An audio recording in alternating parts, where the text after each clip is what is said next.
રાંદેર પોલીસે ઘરફોડ ચોરીના 2 રીઢા આરોપીને ફિલ્મી સ્ટાઇલમાં ધરપકડ કરીને આરોપી સિકંદર અખ્તર સૈયદ અને શંકર તાનાજી જાદવની ધરપકડ કરીને રોકડા રૂપિયા, સોના ચાંદીના ઘરેણાઓ અને સિક્કાઓ સહિત કુલ્લે રૂપિયા 7,75,000નો મુદ્દામાલ પણ જપ્ત કરવામાં આવ્યો છે।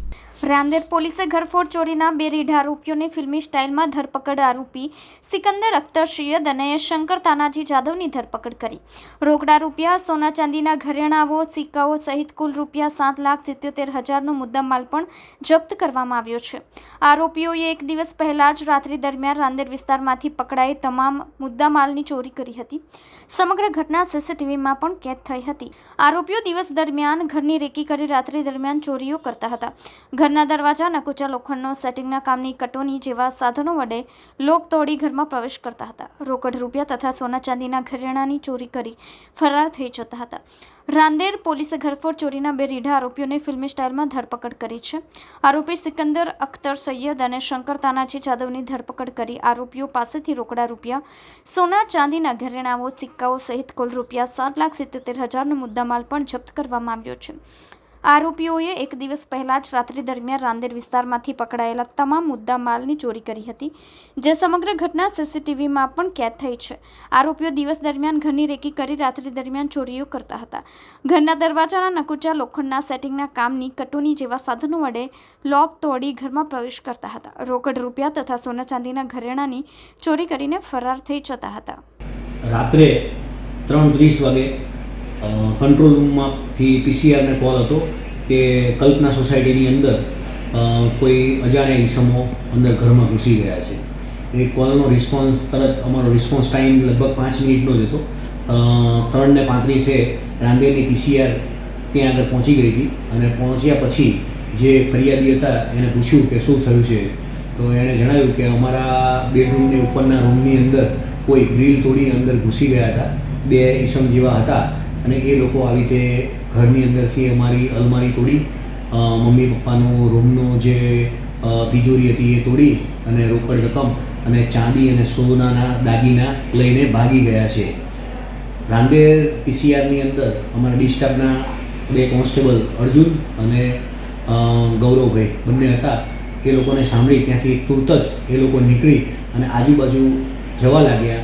એ આરસાની અંદર જ એમને કોઈ અજાણ્યો ઈસમ ત્યાંથી ચાલતો હાથમાં થેલી લઈ અને ભાગતો હોય એવું દેખાતા એને તુરત જ એ લોકોએ તેની પાછળ પડી લગભગ 1 કિલોમીટર જેવું એની પાછળ દોડી અને આને પકડી લીધો હતો। અને જે બીજો ઈસમ હતો એને એક્ટિવા લઈ અને ગૌરવ એની પાછળ ગયો હતો અને એને ત્યાંથી પકડી અને બંને વ્યક્તિઓને અહીંયા લઈ આવ્યા હતા પોલીસ સ્ટેશનમાં।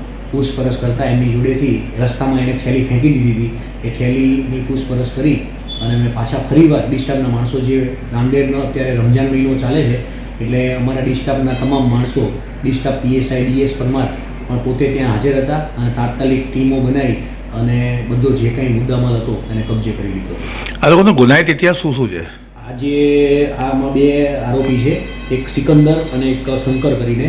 આ જે સિકંદરનું જે નામ દઈએ છીએ એ મહારાષ્ટ્રની અંદર બીડ ખાતેનો છે અને તેનો ગુનાહિત ઇતિહાસ અગાઉ એણે 50થી 55 જેટલી ઘરફોડ કરેલી છે ત્યાં આગળ, અને બીજાપુરની અંદર 10થી 15 ઘરફોડ કરેલી છે। એટલે આ ઘરફોડનો એક રીઢો ગુનેગાર છે।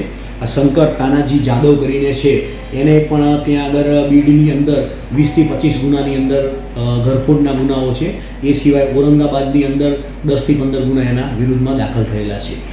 ગઈકાલે આ લોકો એમો શું વાપરી હતી? ગઈકાલે આ લોકો ત્યાં આગળ 1 કલાક જેવું આ લોકોએ આજુબાજુના સોસાયટીની અંદર રેકી કર્યા બાદ આ ઘર એમને એવું લાગ્યું કે અહીંયા કોઈ એકદમ લાઇટો ને એવું બંધ છે, એનો ઉપયોગ કરી રસોડાની ગ્રીલ તોડી અને અંદર પહેલાં ઘરમાં ઘૂસી ગયા હતા।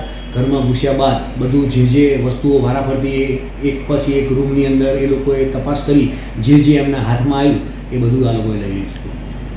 સાહેબ, લોકોને શું અપીલ કરશો, કારણ કે પોલીસને સતર્કતાના કારણે આગળ ચોરી થતાં બચી?